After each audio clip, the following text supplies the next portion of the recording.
that stuff back and forth. It'll be a blast. Yep.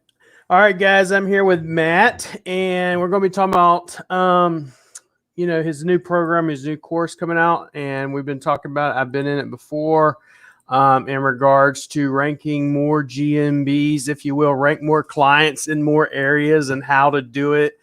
Y'all had a lot of questions in regards to what is he going to go over in this course and everything. If you could, Matt, tell us the top 5 things people are going to take away from your course, what would it be? Yeah. Well, thanks for having me, William. I appreciate it. Thanks for bringing me to your people here. This is fun. So yeah, let's talk about this. So the 5 biggest things you're going to take away. The first would be how to get more GMBs. Okay. I'm going to let you guys in on a little secret, but William and I were just talking before we went live, and one of the biggest secrets to just generating more results for your clients and or lead gen properties that you have or lead gen projects that you have is just getting more listings. Okay. So I feel like that's really been a sore spot for a lot of people. They're tired of the suspensions. They're tired of trying stuff. Stuff goes in pending. So we're going to really go in depth about how to get more GMBs. And I've got some, you can call them tricks, but really it's just experience and doing a lot of these, figuring out, okay, do it this way, don't do it this way, and you'll have better results. So I would say the biggest thing is how to get more GMBs. That would be one. Yep. The second thing would be how to combine location landing pages with those GMBs to do even better, right? Because you can have a GMB, that's fantastic, but having a location optimized page, you can do so much with the page, right? In order to connect to that GMB and help, push rankings with it. So I would say how to structure those pages properly. And zooming back a little bit farther, how to structure your site properly. There's a lot you can do with your service pages, with blog posts, etc., in order to push rankings for your GMB. So we talk about site structure as a whole. Actually spent almost a whole day on site structure. The fourth thing I really cover is linking. And a big thing that I've been doing for years is relevant linking. So how do you get really relevant links? You don't really need a lot of links in order to get ranked locally. I mean, we're ranking like water damage and plumbing, what people would say impossible niches, but like we're not spending much money and they're not really that difficult, especially if you get relevant links. So I'm huge on relevant directories. So we're going to cover exactly how to find those, exactly how to build those. You can do them inexpensively, very easily, and they just really push rankings. I mean, I had a student take a site from the bottom of page 5. He'd done everything to this. He'd done Web 2.0s. He'd done PBNs. He'd done everything. I said, do you have relevant links? He's like, well, what do you mean? I'm like, there's a couple links. Like this was a fishing charter website. I'm like, do you have any links from like a fishing charter website or from this area in Texas where you're trying to rank? And he's like, well, I did citations. I'm like, did you do citations from like domains that are about the state of Texas or Galveston? He's like, no. Okay. So you got 2 fishing charter links. That was it. Bottom of page 5, bottom of page 1 in like 2 weeks. So it's like, there's little things like this, I think, that people just forget that are very powerful when you apply them. So that'd be like the 4th biggest thing. And then the 5th biggest thing is really kind of the mindset and the structure and the formulas in order to really scale what you're doing. Because I see most SEOs working like way too hard to get the results. I mean, like I'm spending the week in Disney World right now with my family. Disney World's not a cheap date, right? Yeah. I'm not saying I make more than every other internet marketer, but I'm also not saying I make less either. I do pretty well. So what's allowed me to do that is by having those formulas and structures in place. Like to rank 40 GMBs is really no harder than ranking 1 GMB, but it's not going to happen if you don't have the formulas or you don't have a team or, like some way of scaling what you're doing, right? Because you're just going to spend all your time slogging away at this. And that's, I think, the biggest frustration I have with just like SEO and just like, it's almost like tough love. Like I see so many people out there and they have a lot of skill sets, right? They've been through great trainings. I mean, they're learning from you or they're using software. I mean, they're like doing so many of the right things, but they're missing one thing, which is how to scale it. Because these people, your people, my people, they have the right info. It's just they're like one little step away from just doing 10 times what they're doing, and they're missing the scale piece. I find it so frustrating because some of these people have invested years of their time, years and years of effort. I had one student tell me he's been slogging at this for 10 years and he finally had a breakthrough, right? And so he's finally he's probably going to 10 times what he did last year this year. That's what I mean. I literally, and I tell people I post some stuff, but when I went through your program before, one of the things I like, kind of the same thing I do, I go, here's exactly how to do everything. Here's a SOP for it, a standard operating procedure. And the reason why I do that is I actually for 20 something years did SEO, right? But then never quote unquote made good money. Right. Until probably about almost 2 years ago, right before COVID. Yeah. And then I started building my own business. And then I remember I was at like 60 clients and my wife was like, you got a team of like 17. Why are you still tired as shit? And then I went to a resort, and we went to the resort and I'm chilling out, relaxing there in the pool and all that. And I'm starting thinking, you're right. Why am I so freaking tired? And I got a team of 17 that I came back, unfortunately for them, fired everybody but 2 people. And then retrained everybody, and now we're sitting at, I have almost 34 people. And we bring on 250 new R&R clients, ring and rent, every month. And we have agencies we deal with, but what made it possible is what you're talking about. One of the things I like that you did in your course when I went there the first time is you actually give SOPs, and you actually see step 1, step 2, step 3, step 4, result. And it actually works. And that's what most people, I think, miss. And they get this, if you will, most entrepreneurs, they want to do everything, be the bottleneck, if you will. And that's why they just, they suck.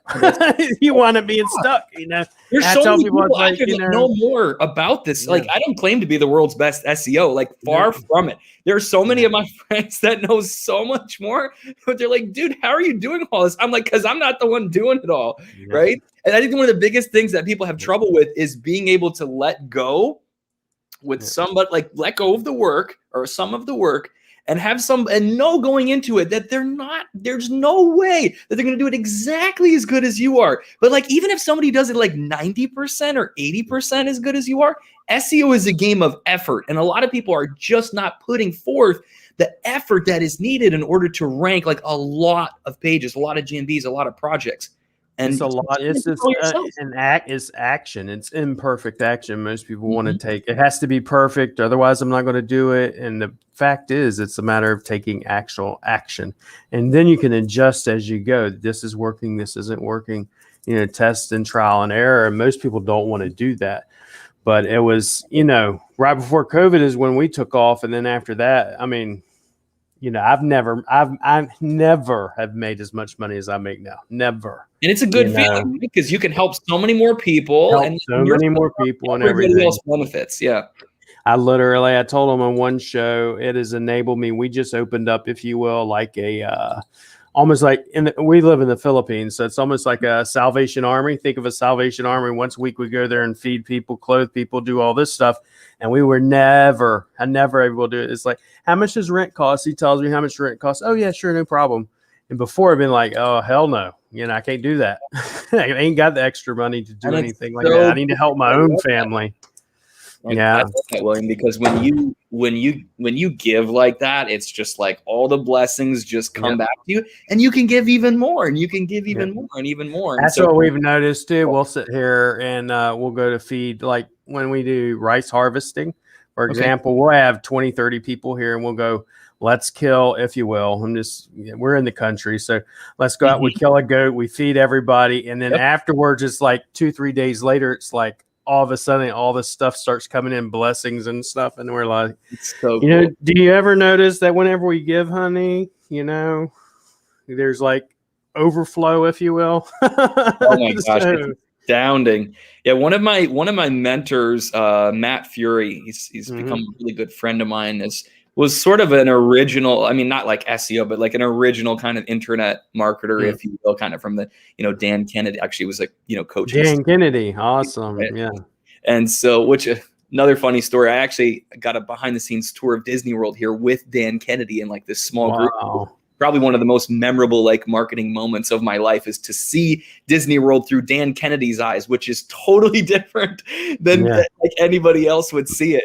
He's just like talking about everything they're monetizing. You see this, they're tracking this. You see this person's not producing the sales, so they're swapping out somebody at this kiosk to do a better job of selling these pins. It was like he just was totally geeked out on everything that was happening here. But Matt taught me the hole you give through is the hole you receive through. And that is just like so spot on. I mean, as we adopted that, it's one of those practices that if you just do it, start where you're at, you know, that for somebody listening, that could be $1, that could be $100. It could be 1,000, it could be more, but it's just that habit. It's just a great thing to do. It just enabled me. That's why I love, and honestly, I tell people there are other people that know SEO much better than me.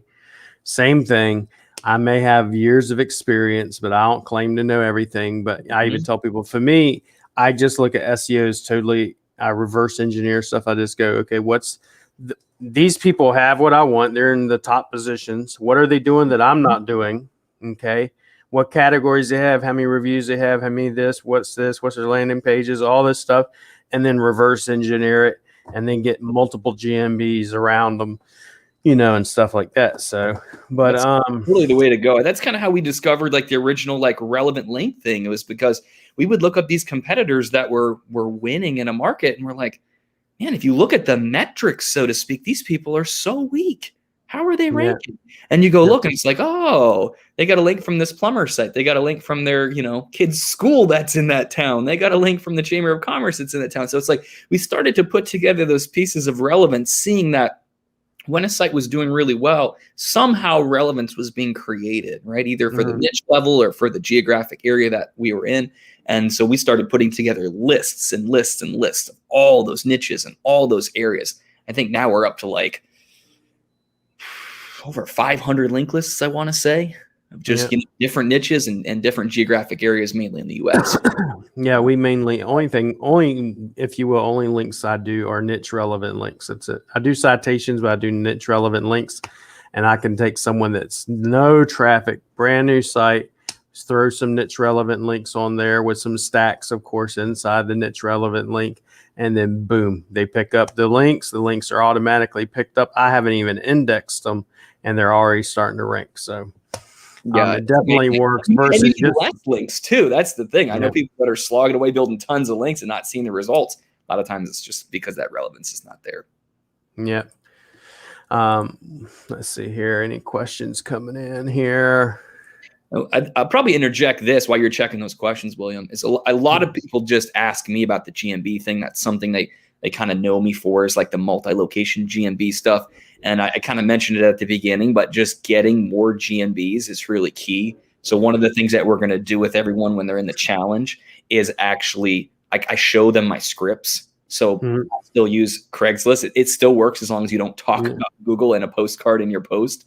But I also use Facebook in a certain way. And so we'll talk about those. Of course, you've seen them, but I give the actual scripts and the canned messages of what to reply to these people once they're messaging, right? Because people will text into us and then we'll send the messages back. And I have a VA that just sits there and manages that whole thing. And it's great because you get real addresses from people and you don't have to be a part of the process at all, which is really nice. Yeah, I've had people, for one, I seen this, it was a post on someone else's group, and I'd seen it, and I posted it in my Rank and Rent Partners group, and I said, this is what I'm talking about when I say think outside the box. They said college kids need money.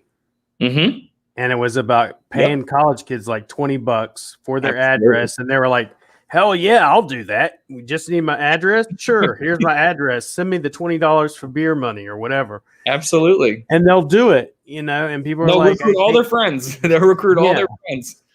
And it's like just by a simple message on Facebook, Craigslist, Upwork, and all these other ones. And, you know, but then again, I've had people, you know, they want to do a GMB, and then right now you go online, buy a GMB, $200 or so. And they're like, that's too much money. I'm like, yeah, you don't know what type of effort it takes to get a GMB. And, you know, if I do a backdoor method, it's going to take me a couple hours just to do that thing. Right. So what's your time? So that's that's one of the things we do in the challenge. Help people calculate what their time is actually worth. Most people, it's like the simplest math ever, but most people have not actually sat down to do it. Like I've done it a few times, and every time I've done it, I'm like, okay, again, why am I doing this little thing over here? This makes absolutely no sense. This is not worth that much. I could outsource this for a few bucks an hour, and I'm taking my time, which is worth hundreds or thousands per hour, and wasting it on this little thing. This is silly. Stop doing that. Yeah, that's what I've said before too. It's a matter of what is your time worth, and if this person, if their time isn't as worth as much as that, then they hire them to do it. And they'll take care of it, and you won't have to do any of that. So, let's see A lot of here. people think that they have to have a dedicated team, and I mean, at the start, they don't have to. I mean, like you have a big team. Obviously, I've got a big team of people, but even at the start, you don't have to have a big team. If you can just take even some of those key pieces, right, and get those off the plate, it's going to free up a lot of your time. When I was doing it before, I had up to 30 clients, and I literally had myself and one VA. That was it. And it was a lot of hard work. I'm not saying it's not, but it still can be done. So, but the thing is with a team, I tell people, because we white label for agencies, it's like, you don't have to have no software with me, because I have all the software. I save you at least $3,000 a month just in software and everything else. Then you can outsource to me and just concentrate. I tell them all the time, you want to work with me, you need to read the book by Sabrice, Sell Like Crazy, because that is what you need to be doing. If you don't concentrate on not selling or having some way to generate, new clients or partners or whatever it might be, you're really not going to make a lot of money unless you sell in some fashion, right? Correct. I mean, regardless, unless, I have a few folks that like they'll just sell to a call network, right? But still, you've got to have something in place, so yeah. This is Brian Bradford. Cannot wait for this course. What day does your course actually come out? Is this coming up next week, right? So it's next week. So it's a live. So this is probably something worth mentioning, is it's a live, as you know, William, as you've been on, it's a live challenge, right? So it's a little bit different than most traditional courses, because we're going to be live June 7th to 11th. And it's going to be, if you go with the VIP option, 10:30 a.m. Central to 12:30 p.m. Yeah, Central. and I liked the VIP option. That's what I went with the first time, because the fact that you get the before and you get the after instead of just that one little time slot. So, well, what happens is, anytime you're exposed to new information like this, you have questions. So when people come on, they're like, "Oh wow, I didn't think of that before." Matt, well, have you thought about this? Or my situation is this. Can you give me some advice? Yes, that's what that VIP time is for. Is VIP starts at 10:30, but the regular challenge group doesn't start till 11. So you get 30 minutes before, challenge goes for an hour, and then you get 30 minutes after each day, right? So you get an extra hour with me each day. We've had Q&As whenever I've done my course before for GMB Masterclass, where it's literally the Q&As go up to an hour, and literally I had to start going, listen, guys, I have a life. I have a life. We need to stop. That's exactly what it was like. Hey guys, we gotta, okay, well, and then actually, I shouldn't even be saying this, but a couple of the Q&As on the second half, because again, they're only supposed to take a half hour. We went like over an hour, right? Because somebody's got questions. Like, I'm not going to leave you guys hanging. I'm going to I'm the same way. It's like you got to help people, because a lot of times they may or may not know. Got Chase Rayner in the house, Mr. Moneyman. So that VIP option is obviously, like, I'm biased, obviously, right? But like, if it were me, that's what I would do. I can tell you right now, like, I paid a coach recently $18,000 for a coaching program, which is the most by far I had ever spent for any kind of coaching or any kind of course. But I made back over 10 times it in the first 30 days of working with this particular coach. This? There's one, sorry to interrupt. There was one question I remember one of my rank and rent partners asked, something about you taking GMBs, if they're extra left over or something, and you actually ranking them for them and then giving them, I don't know, something about you actually taking their GMBs, ranking them for them. And then let me see if I could find that question. But it was something about if you had GMBs they didn't need or couldn't get ranked, you would actually take them and rank them for them. Maybe what they're thinking of is when I do like the Craigslist and Facebook posts, what happens is you get people that are responding to the posts from all over a metro. So if you end up having, you say you do a post like in Orlando, right? Like I'm in Orlando right now. So say I do a post in Orlando, you're not going to get everybody just responding with an Orlando address. You're going to get people that are going to be in Winter Park, Kissimmee, Altamont Springs, Winter Garden. These are all areas around Orlando. So what happens is you get this spread of GMBs everywhere. So I know I think it was the last challenge, somebody was asking about that. And we kind of have a number of people in the group that are like, hey, they're like basically like swapping cities, or they're posting saying, hey, I just need like Orlando. I don't need these other ones. So if anybody else wants these, you can have these. I kind of do the same with my people too. Like if I have overflow, then like I'll give them away. I wonder if that's maybe what they're saying. No, she's like, I found it's back in, this is a year ago, March 9th of 2020. A Facebook post link where you set up 10 GMBs for $10 a month. Okay, yeah, that's an old offer. Yeah, that's an old offer. So Delaney, that doesn't exist. Or maybe it's wishful. That was wishful thinking. Yeah, right. So that was back in the day, like back in the day when we sold GMBs. And what was interesting was, of course, William, you know, there's so many different, and there's still methods, obviously, that work, right? Yeah. But I kind of became less of a fan. We actually talk about this in the challenge, the difference between method GMBs and let's call them unmethod GMBs, which would be a postcard, right? Yep. And I'm cool if anybody decides they want to go with method GMBs or unmethod GMBs. But I want people to understand the difference going in, because what happens is people a lot of times will just buy a GMB from a vendor, which almost all the time is going to be a method GMB. They're not sending a postcard. They're using a method in order to get the listing, which is totally fine. I just want people to be clear on that, because a method GMB does have different risks than a postcard GMB, right? Google can track footprints. Google's not stupid. They're just slow, right? They're a big company. They can't move fast. They'll eventually catch up. That's one of the reasons why I tell people I will not sell a method, mainly because I know I sell the method, then you get hundreds of people doing the method. The next thing you know, the freaking method don't work because no one knows how to keep their mouth shut. Everyone's mad for sharing the method, right? You got it. And then everybody gets mad, so I don't talk about it. You know, I just say, let me try to guide you. And but one of the things I did like is where you talk about, you know, there's a methodology and here's an actual way to do it. And the best thing is whenever you do an actual way to do it, legitimate way, it's less likely to get suspended versus a backdoor methodology. Right. And so there's times like when a backdoor methodology is appropriate or may make sense to use. An example would be like when you said, hey, a GMB is $200. Well, guess what? In the right niche, that is a bargain, right? Yep. There are some in our call network that will pay you $200 for a water damage call that lasts 60 seconds. So if you get one phone call, your GMB is, your cost for your GMB is recovered. And then the one guy that wanted them before he contacted me probably about a month ago was he wanted 200 GMBs. And I was like, no, that's just A, it's too much damn work. And B, you're not going to want to pay the amount of money I'm going to want. And here's the problem, because we sold over like 10,000 GMBs when we offered. Here's the problem. Everybody loves you when the GMB is up, but if it has problems with method GMBs, then they hate you. And they're not going to love you when it goes down. And of course, we set that expectation, but everyone wants to think and believe it's going to last forever, and it won't. So that becomes and that's why we don't sell them anymore, is because we can't control those suspensions. We can't control it. It's like you we don't want people mad at us for that. We want a long-term relationship helping people. We don't want that to sour that situation. And on top of it, they get mad, and the next thing I could tell them, say, okay, if it's what we were doing is if it gets suspended or taken down in 14 days, we'll replace it. But don't come back to me after a month because you changed this or changed that, and then it got suspended. And you don't know why. So here's another one. Is any shortcut to rank instantly in GMB, alternative ways from your experience, or any tool to rank? Yeah. So the best advice I'm going to have for you on that, Maria, is actually creating more GMBs. Okay. So one of the best things that you can possibly do is to get more listings. The reason why this works so well is because let's take, for example, city of Orlando.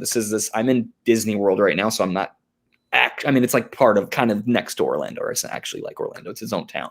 But the idea is there's probably, I don't know how many people live around Orlando, but there's probably got to be at least a couple million people around here, I would assume. So when you look at this whole area, and let's say somebody is let's say they're in Disney World and they're doing a search for some particular local business, right? They want, I don't know what, right? But they're doing some search for some local service. What's going to happen is Google's going to show them all things equal, it's going to show them closer results to where they're at, which I think you probably realize this. Most people realize this. But what's happening is most people are just getting one GMB in Orlando and then hoping to expand their reach or their proximity out really far. Versus the approach that I use is I get GMBs all over the metro. So I'd get one here. I'd get one downtown, but I'd get one in all the suburbs. So now what happens is it's not going to be instant, right? But when Google actually processes that listing, gets it into maps within a couple days or so, what's going to happen is that listing could actually be ranking in the map pack for a particular area that's close to where that person's searching from. If there's nobody else that's got their business located right here, I put up a listing here, I am actually going to show for some, we'll have to see what the distance is. It's not going to be a huge distance, but immediately I could show up right around here, at least this part of the metro, just by existing. So it's kind of like fishing. Like, are you going to catch more fish if you have one line in the water or if you have 20 lines in the water? Multiple lines. Right? So another thing I remember you said in your program, before was don't put a GMB where there's nobody around, there's no other businesses around. Actually put it where there are stores or business or traffic versus your people are going to where your customers, where your customers of the customer are going to be at, right? Rather than put it in the middle of nowhere. I do a lot of like high-end home services, right? So we're doing like landscaping, insulation, things like that. And so in an area of the Northeast US that has a lot of remodeling, like these homes in these particular counties, it's a pretty affluent area. So a lot of the homes are more expensive and there's not much new construction. It's mostly people buying an older house and then spending a lot of money to redo it. So what we have found is you want to have your GMBs located in those communities. And sometimes these communities are not very big. Sometimes they might only have 20,000 people, 50,000 people, 75,000 people. But you have to realize every home in the area is probably $1 million home. So the kind of jobs that come from that are really great. So if you're going to sell these or do this for a client, like they're going to be really happy because every job's like a 5-figure plus job. So the idea is locate your GMBs where they could actually have the highest likelihood of producing a lead. Okay, like water damage. If there's not many water damage instances in the desert, and I don't know if that's the case or not, but if there's not many water damage instances in a desert versus an area that floods a lot or has all kinds of rain or water problems, probably going to be a lot more lead flow in the area that's got a lot of flooding or a lot of water issues compared to somewhere that never has water issues, right? So, So can I rank a GMB and say New York if I actually have a business in Orlando? You can, but you're going to need to get yourself a GMB in New York to do that.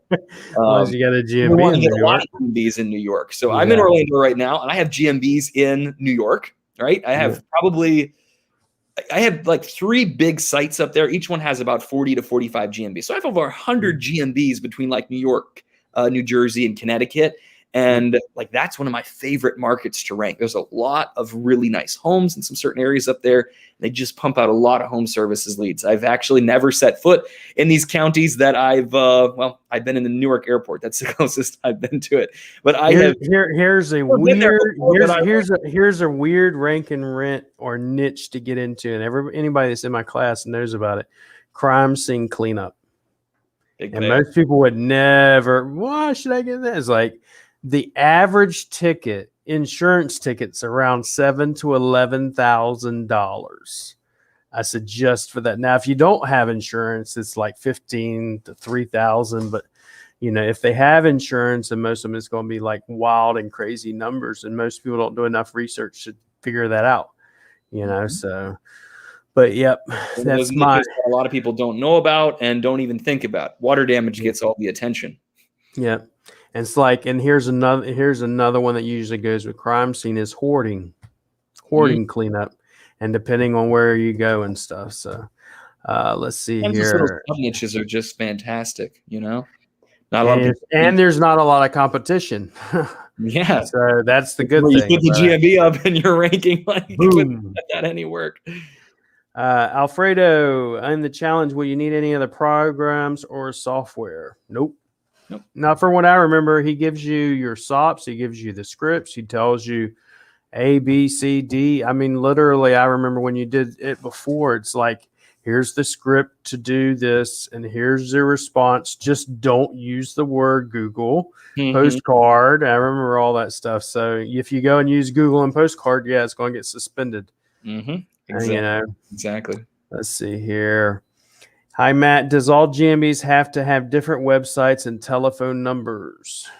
you don't need a different website. Like what I like to do is I like to use location landing pages on one single site. So for instance, I have like an installation website. It's got landing pages for probably 75 or 80 cities. And of those 75 or 80 cities, about half of them I have a GMB for. So what I do then is I take the GMB, and in the website field of that GMB, I just point it to the location landing page for that particular city. Okay. So you do want a different telephone number, absolutely, for every single listing. That's going to be really key. If you don't do that, you could potentially be marked as a duplicate listing. And you just, like, how are you going to track it if you don't have different phone numbers for every single listing? Phone numbers are super cheap. Definitely get a different number for every single listing. Yeah, one of the things I remember you talking about in the class, I've never heard anybody talk about location pages. So, because one of the biggest things in my course is I teach how to build out location pages, making it geo-relevant, putting the neighborhoods in there, things to do, places to go, all this stuff, and then doing map embeds, of course. And then you said, take the location page and put it on this GMB. And I'd been saying that for the longest time. And I was like, see, that's in the mat. Not me. It doesn't work. This stuff works. Pay attention. I'm not crazy. Not crazy. Sometimes you're just out there on an island, but it's like, wait till everybody gets their boat in and then they figure it out. And it's like, okay, yep, this is right. And I love I tell them I love location pages because I can do location pages and have them indexed, generally with me with those pages within a week or less most of the time. But a lot of the time, so many people don't do them still. Like that is the lowest hanging fruit for a lot of people. Is like if you got a client or you have a lead generation site and you don't have pages for every single like suburb, every little city around where you're doing, go do that right away. Of course, in the challenge, we'll break down, like you said, those pages, what all needs to be on them, how to structure them. That's like super low hanging fruit, inexpensive. That's that's one of the very first things we do in month one of our SEO is location pages. Because it's instant, if you will, quick win, and they go, oh my God, these people know what the hell they're doing. Versus they've been with someone for 6 months and they don't see any results. And if you get them real quick results like that, they love it.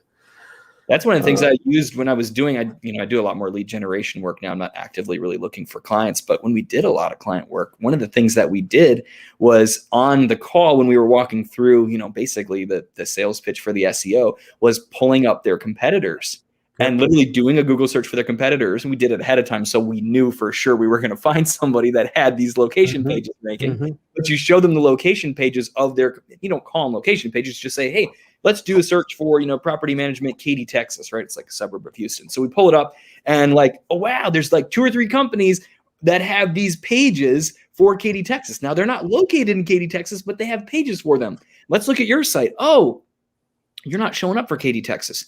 So that's one of the things, like you just literally drive home, like you say, oh, do you know this company? And you kind of dig into their website and you just sit on it a little while, kind of just go through the competitor's website. It's like so painful for them because they don't like their competitors. So as you're going through their competitors' websites and you're showing them, see, yeah, this one's ranking for Katy, but they're not in Katy. This one's doing that too. They're going to just say, well, can we do that?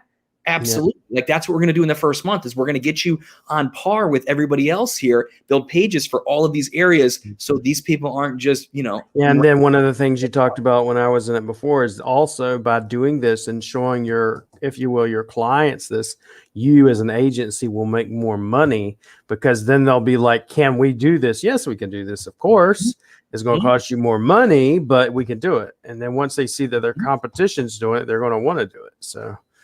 Yeah, that's one of the best ways ever to sell is by pointing to competitors. And you don't even want to just keep showing the competitors. What I do, that's the same thing we do when I go live. We do that same thing when I do a live audit. I get because everybody goes like, well, how do you sell? And for me, that question is just like an oxymoron for me because I go my audits. I literally go, here's where your competition's at.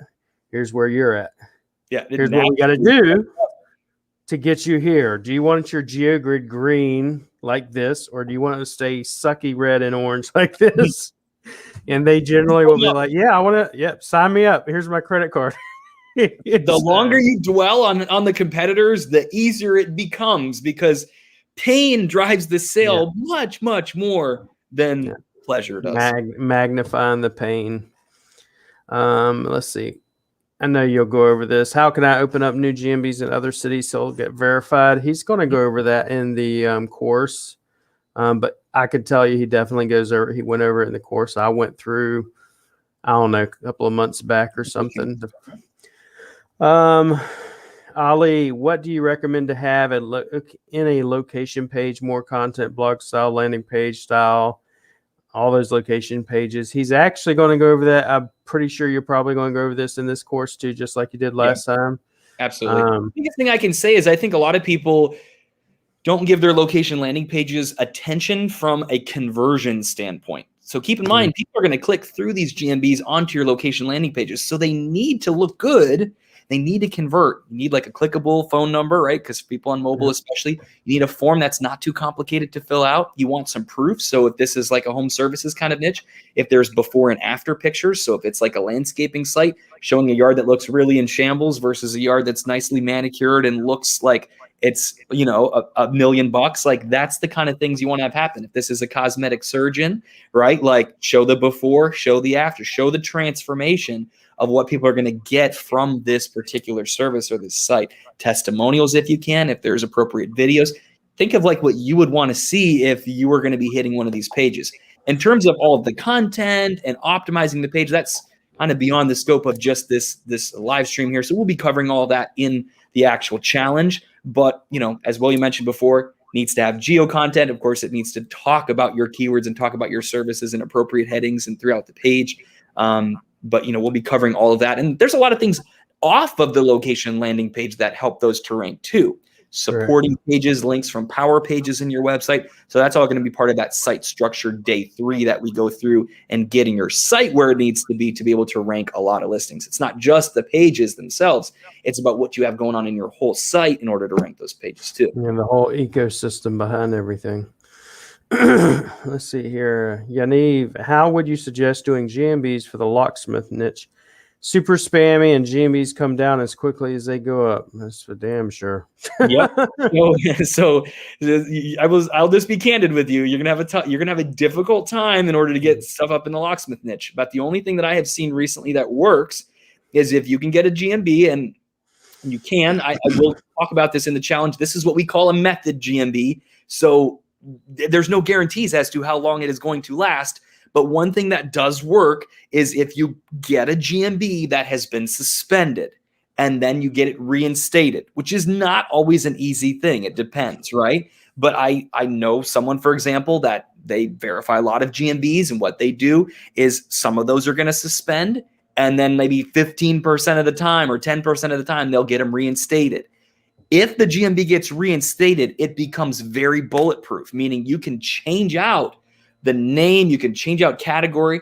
And so I'm not in that niche, okay? But he does some stuff in that niche. He's been able to change the name, the category, etc., to a locksmith listing almost every time and have it stick. So that's one of the ways people are getting locksmith listings right now. He did it for some water damage listings for me, which is nearly as competitive, not quite as competitive as locksmith, but like 3 minutes time, all the edits were just approved. Everything went, through smoothly. Listings ranking really good right out of the gate, right? Mm-hmm. But there's a lot of steps, like William said earlier, like there's a lot of effort even that goes into a method GMB. There's either research in order, spending time to find something that will trigger. Then you've got to get it set up. Then you got to do edits, hope those edits work, so there's a lot of steps, but a suspended and then reinstated GMB can oftentimes be flipped into a locksmith listing.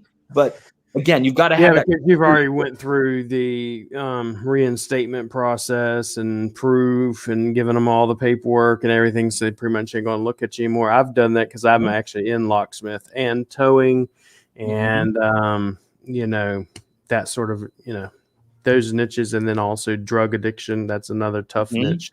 So, but method. I mean, pretty much in that case, unless you are actually operating that business from a specific location, or you could somehow create other locations or other offices, you're pretty much to method GMBs, right? Which would be like what we said, getting a reinstated GMB and flipping it or something like that. Yeah, those are the things that people ask me in the the VIP Q&A. Like if you have a specific client situation or a specific challenge that you're having, those are the kind of things you want to bring to the Q&A, because I can give you specific advice on your situation, right? And I'm happy to give like not only specific advice, but if there's resources or things that I can help you with, then I'm an open book on that kind of stuff. Like I don't sell GMBs anymore, but if I can point you to somewhere you can get a reinstated GMB or whatnot, again, it would be at your own risk. But sometimes people are like, Matt, I don't care if I got to spend a couple $100 or whatever to get something figured out. If I can do it, it's worth so much more to me than that. But again, that's something you kind of have to figure out your risk. It's out on your own. I tell people, even my group, if you buy any GMBs from any in this group, it's spam in the group. It's on you, not me. Don't come to me crying. You know, I know a couple of providers, and I just don't do the providing anymore. So you guys hear if you guys hear the lawn blowers and the mowers, it's because at the Disney Grand Floridian here today, they knew it was the time of our live stream, and they wanted to make sure they made an appearance and did some lawn care while we had this going. They scheduled it for the same time we were doing this. I signed up and look forward to the course. One question though, will I have to target keyword in the business name on the GMB? In other words, will she have to have the keyword in the actual business name? You don't have to. I will say this: Google absolutely gives you a bump for having keyword in the business name of your GMB, and they also give you a bump for having the location name in the GMB as well. You don't have to. What I would say is this is the kind of situation where you want to look specifically at your competitors, how many of them are getting that keyword and or city name in the GMB title. If you have competitors that are doing that, it's going to probably be do it. If you don't. So it's like, I like using. You're going to want to, if you want to get have an easier time of doing it, having the keyword in that name is going to help you. You don't have to. Like I will show you guys in the challenge. So you'll see this. There is an installation website that I have that does not have the keyword at all in any of the GMB names. It is what I'd call a pure branded name. Doesn't include the keyword, but it does include the city name. So it's kind of like a franchise business, if you will. So it'd be like ABC Contracting of city name. And contracting would be like a generic word. Like it would say the niche was landscaping. It's not ABC Landscaping of city name. It's like ABC Company of city name or ABC Contracting of city name. That's tougher to rank than having ABC Landscaping of city name. You don't need the exact keyword, though, as your business name, but it is a substantial bump if you have like what I'd consider the base keyword. So if you're targeting landscaping, then landscaping in the name is going to be very important versus if you just are called ABC Company or ABC Exteriors or ABC Hardscapes. That's not going to do nearly as well as having landscaping in the name. Yeah, because you're not building as much relevance there. We use GMB Crush, or that's who I use, or Plepper, and basically say, okay, what categories are they using? What keywords do they have in there? What type of reviews? That's why I use all those tools, because those tools make it easier for me to just put it in an Excel sheet and be like, all right, this is what they're doing, so this is what I need to do, and go from there. So, and there are times where you get people, they're not doing it, but they're still in the top, 3, 4, 5. And in that case, you're not going to have to probably, but if you're going up against 3 or 4 people and that's all they're doing, I can almost guarantee you're going to have to do it. So, well, the other thing too, that really is something to pay attention to is when you have those keyword rich business names as competitors, look at how many reviews that they have as well. Like, see how strong of a listing that they have. Reviews really do help push a listing. Like, they didn't really in the past so much, but they really do now, not only from a conversion standpoint, but actually from a ranking standpoint. So when you have competitors that have keywords in the name and they're like pushing a lot of reviews, those people are going to be tougher to beat. So if you're coming in with the branded no reviews, you're going to have a tough time against those people. And then a lot of people, you'll get this one. I finally told them, it's like, what do you do when you get a negative review? I'm like, do you realize you can actually respond to a review and put up to 1,000 words in a response? I could literally put basically a press release in the damn thing and put various keywords that I'm trying to rank for, various locations. We can't find any evidence of you using any of these services. Yeah, we can't. And, and then on top of it, of course, then regular reviews and stuff like that. So, Let's see who got this one first. And all signed up, Matt. Always been a fan of both. Great content from us and you as always. Cool. Well, they're having you. We'll have a good time. What is the realistic number of miles around the GMB where you can still rank a GMB in the 3 Matt?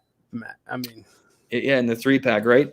So it's going to depend. That's the easiest answer I can give you. Is it's going to depend largely on your competition. So to give you an example, like I'm in the insulation niche. I have probably 45 GMBs on connected to one site in that niche. That's a site I showed during the challenge. So you, of course, you're already enrolled in the challenge. You'll get to see this example website. But what's really nifty about that is that number of miles that you can really expand for is going to be very dependent on how many competitors are located in that same area as well. Meaning if you're in an area where there's just like, best example I could give would be like if you're in like New York City and you're like in the diamond district, right? And like there's just diamond stores everywhere. Well, guess what? You got a lot of other people that are vying for those same spots. But if you're like out in a suburb or some other area and they're a lot more spread out, well, naturally it's going to be easier for you to expand that reach or that proximity out when there's not as many people to push out of the way. So it really comes down to how many competitors that you're having targeting that same area as well. And the easiest answer I can give you is don't worry so much about expanding the proximity out for one GMB if you're able to get more GMBs. Yeah, the point is get multiple GMBs. So much better. Yeah, get multiple GMBs and that won't be an issue. So think about this. Google doesn't want you to have a super big reach because they would much rather you not get as much business and you have to go buy ads. Okay. That's why they need this adjustment. Instead of everybody get a little tiny piece right around where they're located at. And then, you're not getting so much business. Well, we have ads that can help you out. I mean, that's how they make let's see. Will you cover off? Yes, he's already discussed that part. Will you cover off-page SEO like link building, press release, and your challenge? Yes. Yep. Even our EDU scholarship strategy, which has long been forgotten by most people if they've ever even done one. But scholarship campaigns, one of the best ways ever to build a ton of authority really fast. And it's literally like free financing for your link building. You make a scholarship campaign. You email out all these colleges and universities. They put a link. Not a lot of them will put a link on their site. A few will put a link on their site, but they're super high authority. They'll put a link on their site, and you can give away this scholarship a year from today. So you're literally going to get links from all these colleges and universities for the next year, and you don't even have to award the prize till next year. Okay? So talk about a great way to build authority, especially for a new site, not have to pay for it until down the road. I mean, sponsorships, asking for expert opinions, and then mentioning them in an article or press release, and then say, hey, by the way, and then they want to, of course, they want to link back to you and everything. One last question before he goes to bed. In Australia, one of my GMB ranks everywhere in Brisbane. However, my other GMBs do not rank anywhere, only local ranking. Okay. Kind of hard to advise you on this without actually seeing the GMBs. But again, you're in the challenge. So, if that's something you want to bring to the challenge, I can certainly help give you a little bit more specific advice on that. And that's where I'd say bring it to the challenge, ask in the afterward, or before and after Q&A. And that way you can give them an actual example so you can actually see it. So how much does doing the challenge cost, like press release, links, and stuff like that, if they were actually going to do it for their websites? Oh, sure. Well, you're going to have a lot of different strategies that you can employ. So not just linking strategies, but on-page strategies as well. So I'm going to suggest, like, you don't have to get GMBs, but like GMBs to me is one of the best things ever to get because number one, it brings traffic to your site. Actually can bring you real leads, right? Or your client leads, right? And phone calls. So I can show you how to, like, that to me is a baseline that you would probably want to do. And it's going to cost you about $5 to $15 for a post and about $25 to get a GMB, right? So you figure even just say, under $50 to get yourself a verified listing. And then it's going to be up to you, depending on what market you've picked, what competition level it is, as to how many of the different strategies you want to employ. You could just, get a listing up right away and just drip a few reviews to it and just see how that does by itself. You may decide, you know what, you need to put together a location landing page to match with that. and you might spend, $20 or $30 on really good content for that. So like, there's a lot of, you can take this as far as you want. If you're trying to do something on a budget, I can show you how to do these things yourself. Like, you can get niche and geo-relevant blog comments, and you don't have to spend anything. You just have to write the comment and post the comment on a page that's relevant. And I can show you how to find those, right? That's one of the modules of link building that we cover on day 4 and 5. So the idea here is you can invest as much as you want, or you can invest as little as you want. But one of the things that I'm a big fan of is, as quick as you can, getting yourself to the position where you can start taking your money and investing it more so you can buy back your time. So this is like one of the things we were talking about early on. It's like, you can do everything yourself. And if that's where you're at right now, nothing wrong with that. Do that right now. But work towards getting yourself to a place where you don't have to do everything yourself and you can leverage your money, right? If you can leverage your money where you can put in $100 or $200 or $1,000 or whatever it might be in order to really accelerate how fast you get results, that is going to make you a lot more money. But if you got to do more profitable that way, inexpensively, if you don't mind doing the work. Yeah. I don't like doing the work, so I would rather pay.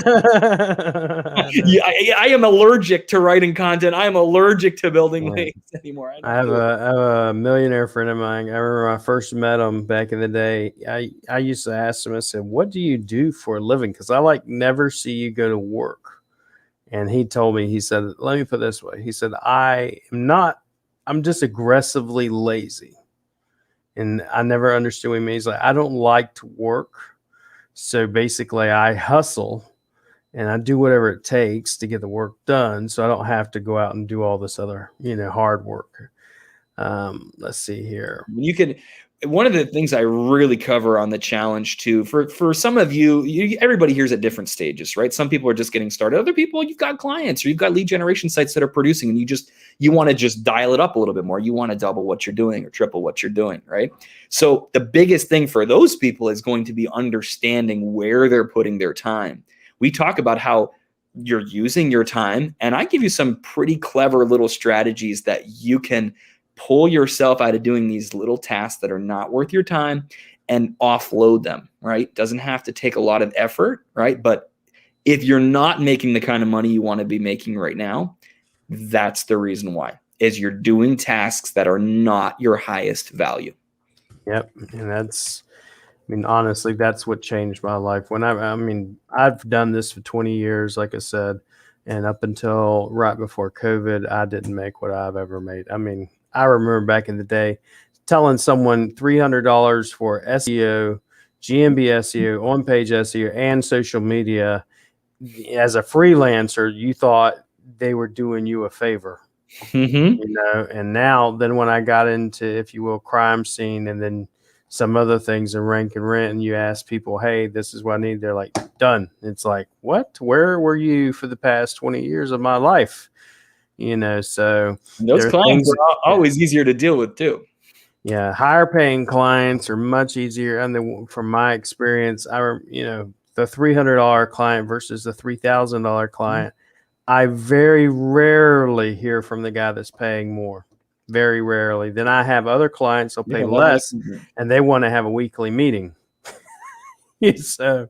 And I understand, because it's their livelihood. They don't have that much money to begin with, so therefore they're like, I'm putting all this money work for me, William. This is my $300. This has got to work. Yeah, it's got to work. It's their the heart follows the pocketbook. That's why I don't do free challenges, right? I do paid challenges, because the reason I do a paid challenge is because the people that show up to my paid challenge, they get so much out of it because they show up. Right? If I did a free challenge, people would be like, I'll listen to that thing later. So it's a paid challenge because people actually show up and they pay attention because they've paid, and they get so much more out of it. Right? That's why I do a paid challenge. The heart they can implement it. Yeah, they implement it too. If I give it to you for free, you won't implement it. So me charging is not just for me. Like I don't need your 97 or 197 bucks. Okay. Like that's not going to really make any difference in my lifestyle at all. But you paying that is going to make sure that you pay attention, and you get so much more out of this than the small amount that you paid for. Will the challenge cover UK, or is it USA centric in terms of getting addresses and or ranking? It'll work everywhere, wherever you're at. Mark, when Google has Google guaranteed ads near the top of the SERP, what percentage of clicks will it take away from Google Maps and 3-pack? First of all, Mark, thanks for hopping on. Mark, you were in the last challenge, so I'm glad to have you here. I don't know the exact percentage, right? But if you're worried about that, what I would say is find niches that Google guaranteed has not come into or is unlikely to come into. And there's a lot of niches like that, right? It's like William mentioned, sometimes these sub niches are really great because it's just not like it's not on Google's radar. They're looking for the big fish to fry, not the little fish, right? Yeah. They're looking for the plumbers and the roofers and, like a crime scene investigation niche. I mean, how many are not cleanup? Sorry, not investigation, crime scene cleanup. How many companies are there actually? I mean, I don't know. Is Google guaranteed in that niche now? Nope. Probably not, right? Nope. It's going to be unlikely. Like they've been doing this.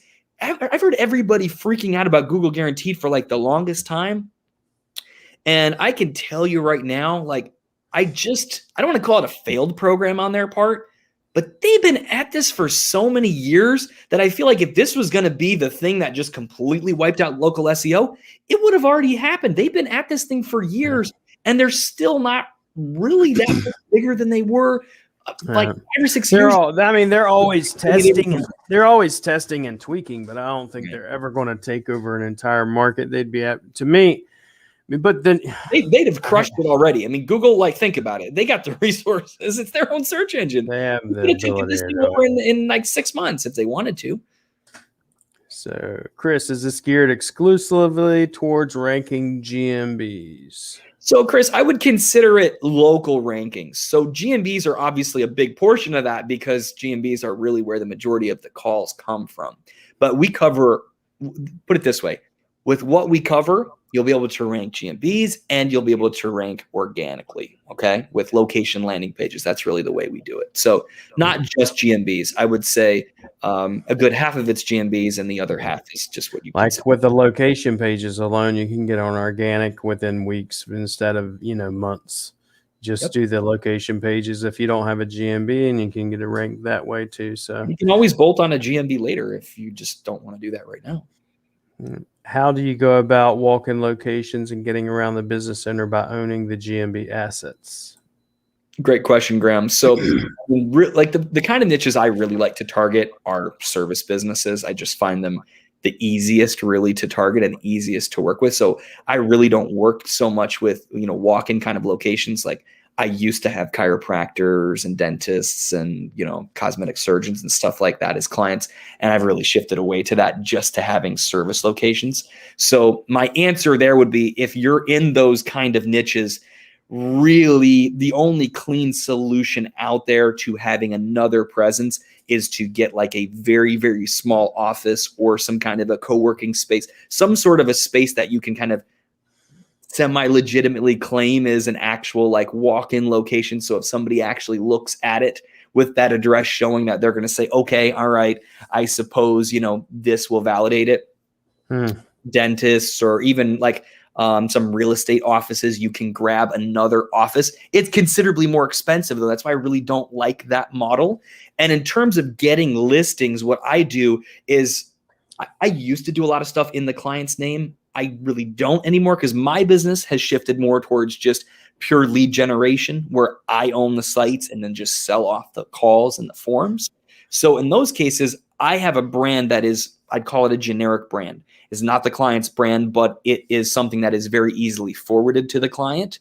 So that's one thing I don't really like doing, branding it in the client's name, because it's okay if you do, just you really need to define that up front that any of, if you're going to keep ownership of this, that's defined. Because if you don't define it, you can easily lose it. Because it's got their name on it. So again, seeing it from both perspectives, they're going to think it's theirs if it's not defined that it isn't theirs. So I would rather just not even deal with that. Mess with that. In my own branded name, but I make them aware of that name, of course, right? And if the preference, of course, is if we put on the site that it's a division of their business or they can answer in that name. But I will say this, it's a very small percentage of callers that even will say oh, is this such and such business? If you keep it a fairly, they don't care. They don't care, and they're calling just because they want a result. I like shorter sales cycle kind of niches versus longer ones, because a longer one involves a lot more research, a lot more poking around somebody's website. The shorter the sales cycle, the more immediate the call is, the less they care about what the name is, and more they care about just, I want this result today. My basement's flooded. Quicker the transaction, yeah. Yep. I'm pretty sure I remember this. You do record them from when this is what's, he can't watch it while it's going live. Oh, sure. You basically going to record them. From what I remember, you record them and you put them in the Facebook group too. So we stream live each of the 5 into the Facebook group for the general challenge, for the general admission ticket, right? So if you just get general, which I don't know, I think you already signed up, so I don't know if you got general, if you got VIP, but if you got general, what happens is it streams right into the Facebook group, and that's where you'll watch it each of those 5 days. So what's cool is, because it's streamed into the Facebook group, it's immediately available because it's a Facebook Live. So you can, it's like, even before it's done, you can start rewatching it. If you get the VIP, though, we send out the recording later that day, because that's going to have 30 minutes before. Yeah, that's what I did last time. It doesn't go into the Facebook group, right? So you were on that one. Yeah. That doesn't go into the Facebook group. So Ollie, if it's live, the Q&As and stuff like that doesn't go in the Facebook group, but the other goes into the Facebook group. So that's why I would say definitely go ahead and get William, because you in the last challenge, but the Facebook group is awesome. Like, I had planned on actually closing the Facebook group out after the challenge, right? Because that's the whole I remember people asking about it too. So yeah. But there's hundreds and hundreds from just the last challenge group that we had. There's hundreds and hundreds of comments in that group, and questions, and people helping each other out. I mean, there's people that were, we're asking, hey, can you guys make a diagram of this? My team made a diagram and put it in there for them. There's other members helping people out. I mean, it really turns into like almost as though it were like a live in-person event where people are getting to know each other and help each other out. I mean, the whole goal and the reason why we define it to that 5 days is it creates just this incredible level of engagement and interaction, which is what's going to help you to absorb this stuff. If, like I said, if you don't pay for it, you won't pay attention. So when everybody pays, they pay attention, and take notes and implement it. Yep. Yaniv, do you advocate CTR manipulation for ranking GMBs? Can you also explain Google guaranteed? Sorry for the beginner question. Never apologize for a beginner question. Everybody was always a beginner. So never apologize for that. Google, I'll start with the second question, then move to the first. So Google guaranteed, when you do a Google search for some local services, not every local service, but some local services, like if you type in plumbing, that's typically going to pull up Google guaranteed. But if you type plumbers in your area or plumbers in a particular area, a lot of times at the very top of the page, you're going to see a block of Google guaranteed businesses. What it is it's businesses that have applied to be in Google's guaranteed program. Google does a very small amount of vetting for these businesses to make sure they actually have a license and that they're really operating. And then what happens is they're paying Google per lead or per action, essentially, every time somebody is clicking or calling on those listings. So when it comes to SEO, those can take away that real estate at the top of the page from Google My Business listings or organic listing showing. So if Google guaranteed is in a particular niche that you're in, it doesn't mean you shouldn't be in that niche. It just may mean they may take a little more of the phone calls and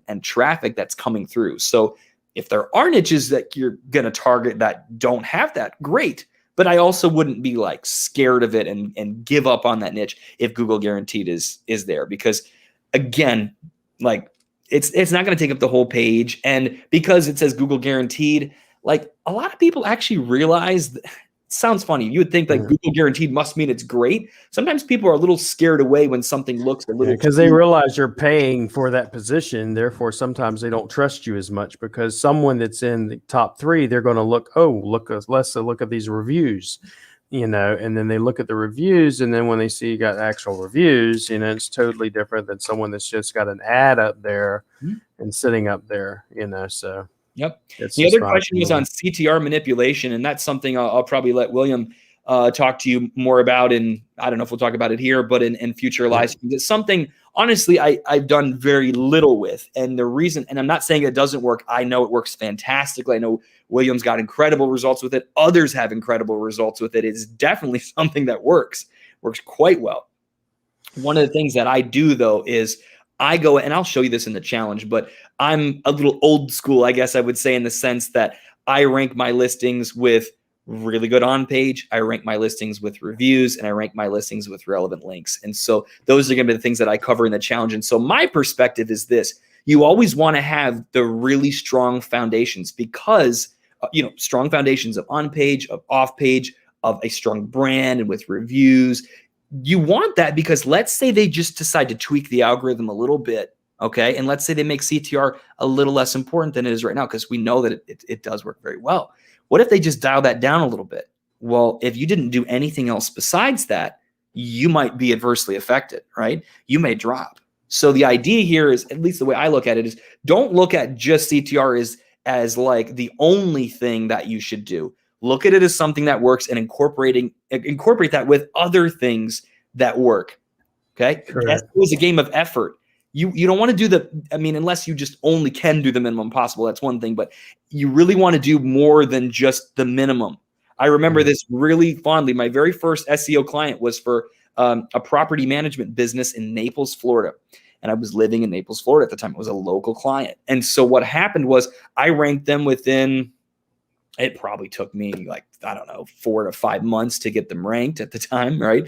But I got them ranked #1 for Naples property management Naples, all these terms. They're getting a ton of business, super happy. What I started to notice was there was another management company that was like out of nowhere. All of a sudden, they just started climbing their ranks, and they were like 5th, and then they were 4th, and then they were 3rd, and they were 2nd. I was starting to freak out a little bit, because I'm like, man, these people are like, they're on my heels. So I went and looked up what they were doing, and guess what they were doing? They were just copying all the same link buys and all the same links that I had. So never just, that's smart of them. I mean, they were doing a good job, right? But put it from my perspective, right? It's like, had I not looked at that and continued to do more, those folks probably would have beat me. I got wind of it, and I just kept, doing more. So you never want to just do the absolute minimum effort, even if it does get you a great result. I mean, if you do that to start, great. But always do more, because what's going to happen is if somebody comes along that's like even just doing the same thing you are, maybe a little tiny bit better, they're going to beat you. And I would rather be so solid. Like, I have some lead generation sites that have been producing 1,000 to 1,500 leads per month. That's a site I actually show in the challenge. It's been producing that for like the last 4 to 5 years. And you guys would laugh if you knew how much money, time, and effort I've invested in that in the last 3.5 to 4 years. Okay.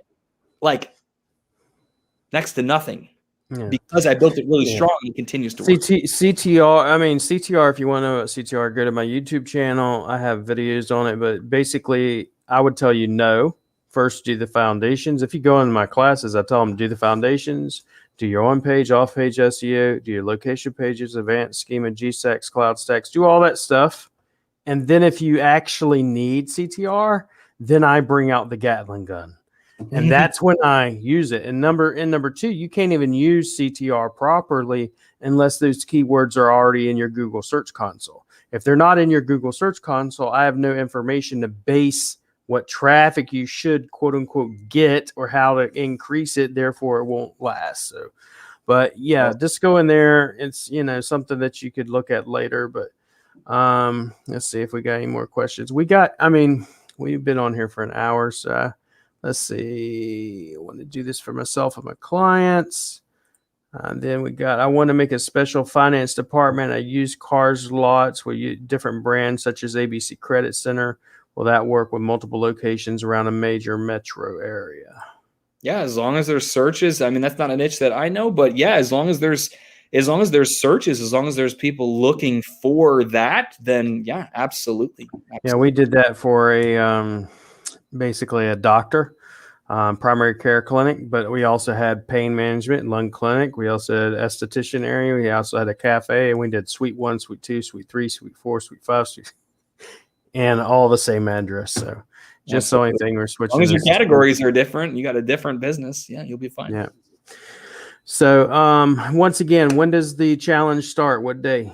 So June 7th. So that is when we're recording, less than a week away. So it's Monday through Friday, 10:30 a.m. Central to 12:30 p.m. So it's Central. So it's 2 hours for VIPs. If you have just the regular ticket, then it's only an hour, and it's in the middle of that. So VIPs get 30 minutes ahead of everybody else for a special Zoom, a pregame, so to speak, where we do high level Q&A coaching, and then 30 minutes after the challenge as well. So VIPs, it's 2 hours, and then general, it's 1 hour. And I'm sure there's a few people out there that are thinking like, Matt, I don't have an hour or two a day. Like, if you don't have an hour or two a day to do this, you need this really badly. Candidly, you need this really badly, because if you can't carve out an hour or two a day, you are working like far too hard for too little. An hour or two a day. And that's why we make it this way, right? Is because it's a challenge. You show up, you engage, your fellow challengers are going to engage. You're going to go to another level. I mean, I've seen it. I actually talked to one of our students that came through the challenge. He's in the UK. He's been slogging at this internet marketing thing for 10 years, right? His family was basically like, I don't want to say like, just sort of wondering if this would ever like work out for him, right? There were many times he confided in me where he actually really didn't even have the money to eat, okay? And he has turned the corner because he has a different confidence level now to speak to clients, because of not just the knowledge that he's gained, but kind of the immersion of being in this challenge and seeing results, okay? Even if you don't have results right now, when you hang around people like myself, or like you hang around people like William that are actually doing this, what happens is you start to get a transference of belief that, hey, it is actually possible to do this. I need to charge more than $300 for this. It's actually valuable to people. I show you how to map out that value equation for clients so you can show them what the value is that you actually bring so they can pay you more. If you even have one client right now, this is going to pay for itself so many times over so fast, because like in this guy's case, he went back to existing clients that he had done some work for, but that weren't continuing to pay or only paying him a little bit. And he basically renegotiated and got himself a huge pay increase so he could then do more for them. I told him, I'm like, look, you're not charging enough so you can actually do the effort that's required in order to get them results. So if you're not doing that, how are you going to get them results? You're just going to like start pulling from your own money? He didn't have money, right? So you can't just dip into his pocket in order to do this. He needed some capital to work with in order to then produce the results for clients so they could then continue to pay him more. That's what he did. And he's like, his business is on like an upward trajectory right now because he changed what's going on in here. And that's going to happen for you without you even wanting it to happen. It's like I said, like my mentor who does like $1 million per month, I paid him $18,000 to hang out with him for a short amount of time for him to teach me some of this kind of stuff. And he didn't just tell me what to think. It was more of like, I hung around him and I started to adopt how he was thinking. And then naturally it just changed, right? It just naturally helped me to go to the next level because I saw that it was possible for somebody to make that. All right. Instead of me making $100,000 in a month, I thought I could see that it was possible to make more than that. Right. And it doesn't matter if you're at $100,000 a month or if you're at $100 a month. You're not going to go to the next level if you don't believe it's possible. Correct. All right. I look forward to seeing you. See you on Monday next week and everything. And everybody else, if you're not in there already, get signed up. You can drop me a message and check us out on Facebook. Check us out on the group. And the link is in the description on YouTube. And we will see y'all there next week.